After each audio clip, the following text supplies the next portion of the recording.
রাধে রাধে, রাধে কৃষ্ণা।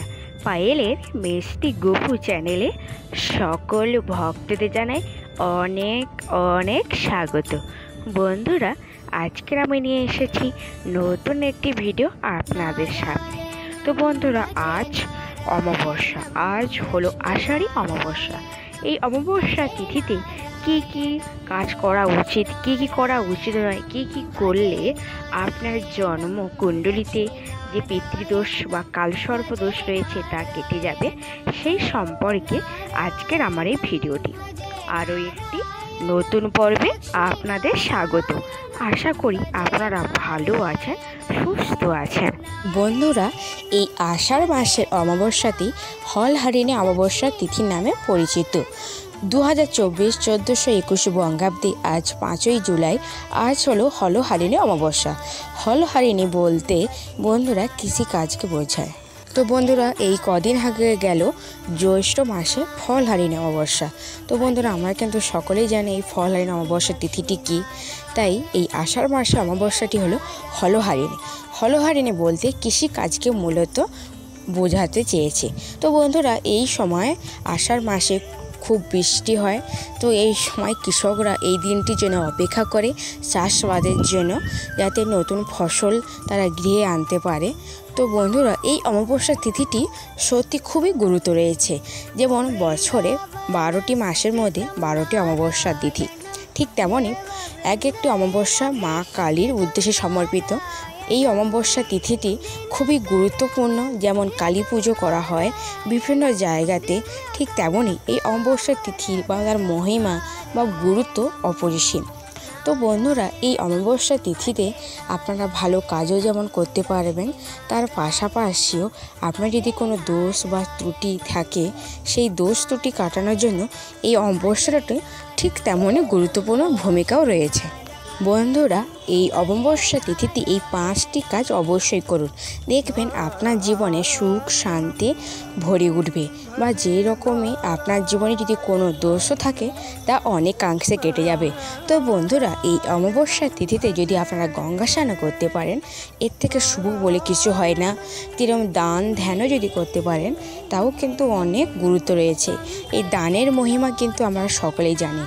কোনো গরিব বা দুস্থ মানুষকে যদি অর্থ বা খাবার বা কিছু টাকা পয়সা দিয়ে যদি দান করতে পারেন, তাহলে দেখবেন যে আপনি কতটা আপনার জীবনে যে সমস্যা রয়েছে তা কত কাংশে কেটে যেতে পারে। তো বন্ধুরা, এই দান ধ্যান কিন্তু খুবই ভালো। হয়তো আপনি কোনো গরিব মানুষকে দান করতে পারেন, বা দুস্থ কোনো শিশুকে টাকা পয়সা বা খাদ্য বা জামা কাপড় দিয়েও দান করতে পারেন।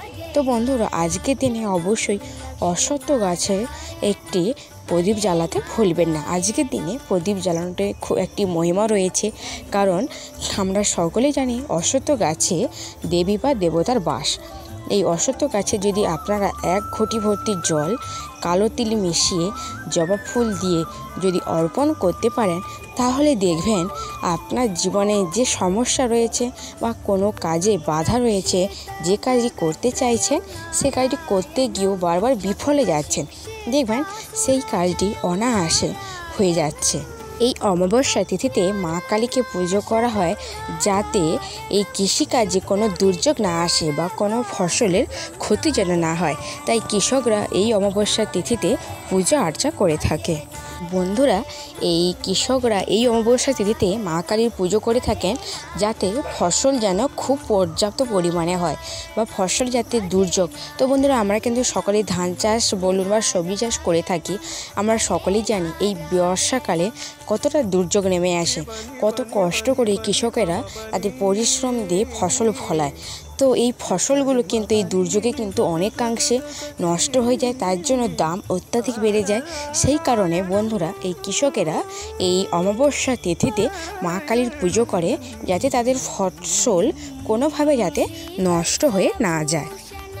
আষাঢ় মাসে এই অমাবস্যা তিথিতে নদীতে গিয়ে স্নান করা, পিতৃপুরুষের উদ্দেশ্যে তিল তর্পণ করা অনেকটা মহিমা বা গুরুত্ব রয়েছে। তো বন্ধুরা আজ শুক্রবার দিন অমাবস্যা কেটে যাবে।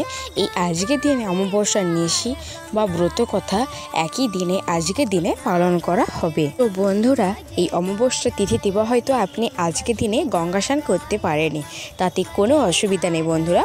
আপনারা আগামীকাল মানে শনিবার দিন অবশ্যই ঘুম সেরে সকালবেলায় গঙ্গা জলে নদীতে গিয়ে গঙ্গা স্নানও করতে পারেন, বা যদি আপনার বাড়ির আশেপাশে যদি কোনো গঙ্গা যদি না থাকে তা তো অসুবিধা নেই, পারলে আপনারা আপনার বাড়িতে স্নানের জলে কয়েক ফোঁটা গঙ্গা জল মিশিয়ে সেই জলেও স্নান করতে পারেন, এতেও কিন্তু পূর্ণ ফল পাওয়া যায়। তো বন্ধুরা আর দ্বিতীয়ত কাজটি হলো আজকের দিনে অবশ্যই মা কালীকে যেমন পুজো করবেন, তার পাশাপাশি বিষ্ণুকেও অবশ্যই পুজো করবেন এই অমাবস্যার পূর্ণ তিথিতে। তো বন্ধুরা এই অমাবস্যা তিথিতে অবশ্যই বাড়িতে একটি গাছ লাগান। গাছ লাগানো কিন্তু খুবই শুভ। আপনার বাড়ির যে কোনো স্থানে উত্তর পূর্ব পশ্চিম যে কোনো স্থানে এক নির্দিষ্ট জায়গায় অবশ্যই যে কোনো একটি গাছ লাগাতে পারেন, এতেও কিন্তু শুভ বলে মানা হয় বা গণ্য করা হয়। তো বন্ধুরা আমরা কিন্তু আগেই বলেছি যে দানের ব্যাপারটা, এই দিনে কিন্তু দুস্থ মানুষকে টাকা পয়সা বা চাল ডাল অবশ্যই দান করতে পারেন, বা এই দিনে আপনারা কোনো পশু পাখিকে যদি খাদ্য খাওয়াতে পারেন, ধরুন সেটি কুকুর হতে পারে, গরু হতে পারে, যে কোনো পশু পাখিকে অবশ্যই খাবেন, এতেও কিন্তু একটি পূর্ণ ফলও পাওয়া যায়। তো বন্ধুরা আপনারা এই 5টি কাজের মধ্যে যে কোনো 3টি কাজ অবশ্যই করতে পারেন এই অমাবস্যা তিথিতে। এবার বন্ধুরা আমি যে বিষয়টি বলবো এই অমাবস্যার তিথিতে কি খাবেন বা কি খাবেন না। তো বন্ধুরা অনেকে কিন্তু এই অমাবস্যা ব্রত বা তিথি খুবই নিষ্ঠা ভক্তি সহকারে পালন করে থাকেন। অনেকে চেষ্টা করে নির্জলা থাকতে, বা অনেকে চেষ্টা করে ফল মিষ্টি বা শরবত খেয়ে এই নিশি পালন করতে বা এই ব্রত পালন করতে। তো বন্ধুরা আপনারা এতক্ষণ মনোযোগ সহকারে ভিডিওটি দেখলেন, অবশ্যই আপনাদের ভালো লাগবে বা ভালো লেগেছে অবশ্যই আপনারা লাইক কমেন্ট শেয়ার এবং সাবস্ক্রাইব করতে একদম ভুলবেন না। আর ভিডিওটি প্রথম থেকে শেষ পর্যন্ত অবশ্যই মনোযোগ সহকারে শ্রবণ করবেন, স্কিপ করবেন না। স্কিপ করে গেলে হয়তো আমরা গুরুত্বপূর্ণ বিষয় সম্পর্কে জানতে পারবো না। তো বন্ধুরা আপনারা অবশ্যই এই অমাবস্যা তিথিটি অবশ্যই মনোযোগ সহকারে পালন করবেন, শ্রদ্ধা ও ভক্তি সহকারে। আরেকটি কাজ, এই অমাবস্যা তিথিতে অশ্বত্থ গাছের তলায় কিন্তু সর্ষের তেলের প্রদীপ জ্বালাতে একদম ভুলবেন না। আপনারা সকলেই জানেন যে একটি প্রদীপ জ্বালালে মা কালী কতটা সন্তুষ্ট হয় বা প্রসন্ন হয়। বন্ধুরা এই অমাবস্যা তিথি চলাকালীন মাছ মাংস ডিম এগুলো কিন্তু খাওয়া যাবে না, যারা এই অমাবস্যা তিথি বা ব্রত বা নিশি পালন করবে। তো বন্ধুরা আপনারা মনোযোগ সহকারে ভিডিওটি দেখার জন্য অসংখ্য ধন্যবাদ। ভিডিওটি আমি এখানে শেষ করলাম। রাধে রাধে, জয় শ্রীকৃষ্ণ।